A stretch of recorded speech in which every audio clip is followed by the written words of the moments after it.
Emotional eating ಅಂದ್ರೆ ನಿಮ್ಗೆ physical ಹಂಗರ್ ಇರಲ್ಲ, ಹೊಟ್ಟೆ ಹಸಿತಾ ಇರಲ್ಲ, ಬಟ್ ಸ್ಟಿಲ್ ತಿನ್ಬೇಕು ಕುರುಕ್ಲು ತಿಂಡಿ ಅನ್ನೋದು ಫೀಲಿಂಗ್ ಆಗ್ತಿರುತ್ತೆ.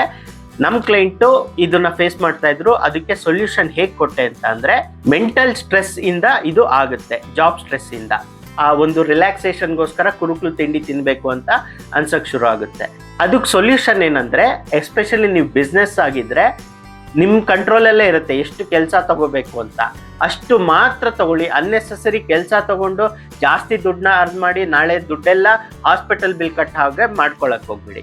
ಇನ್ನೊಂದು, ಮೆಂಟಲ್ ಸ್ಟ್ರೆಸ್ ಇದ್ರೂ ಸಹ ನೀವು ಕರೆಕ್ಟಾಗಿ 8 ರಿಂದ 9 ಅವರ್ ನಿದ್ದೆ ಮಾಡಿದ್ರೆ ಆ ಮೆಂಟಲಿ ರಿಲ್ಯಾಕ್ಸೇಷನ್ ಹೊರಟೋಗ್ತೀರಾ. ಸೊ ಅವಾಗ ನಿಮ್ಗೆ ಎಮೋಷನಲ್ ಈಟಿಂಗ್ ಮಾಡ್ಬೇಕು ಅಂತ ಅನ್ಸಲ್ಲ. 3ನೇ ರೀಸನ್ ಬೋರ್ಡಮ್ ಇಂದ, ಅಂದ್ರೆ ಮಾಡಕ್ಕೇನು ಕೆಲ್ಸನೇ ಇರಲ್ಲ, ಫ್ರೀಯಾಗಿ ಕೂತಿರ್ತೀರಾ, ಏನಾರು ಮೇಯ್ತಾ ಇರಬೇಕು ಅಂತ ಅನ್ಸಕ್ ಶುರು ಆಗುತ್ತೆ. ಸೊ ಇಂಥವ್ರು ಯಾವುದೋ ಒಂದು ಆಕ್ಟಿವಿಟಿನ, ಐದರ್ ವಾಕಿಂಗ್ ಇರ್ಬೋದು, ಶಟಲ್ ಆಡ್ಬೋದು, ಅಥವಾ ಕ್ರಿಕೆಟ್ ಆಡ್ಬೋದು, ವಾಲಿಬಾಲು, ಈ ರೀತಿ ನಿಮ್ಮ ಮೈಂಡ್ನ ಡಿಸ್ಟ್ರಾಕ್ಟ್ ಮಾಡ್ಕೊಳ್ಳಿ.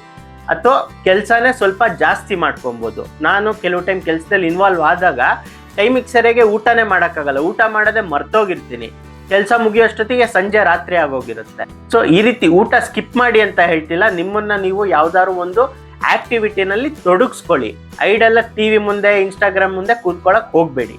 ಈ ಟಿಪ್ಸ್ ನಿಮ್ಗೆ ಹೆಲ್ಪ್ ಮಾಡಿದ್ರೆ ನಿಮ್ಮ ಫ್ರೆಂಡ್ಸ್ ಹತ್ರ ಶೇರ್ ಮಾಡಿ, ಅವ್ರಿಗೂ ಹೆಲ್ಪ್ ಆಗಲಿ.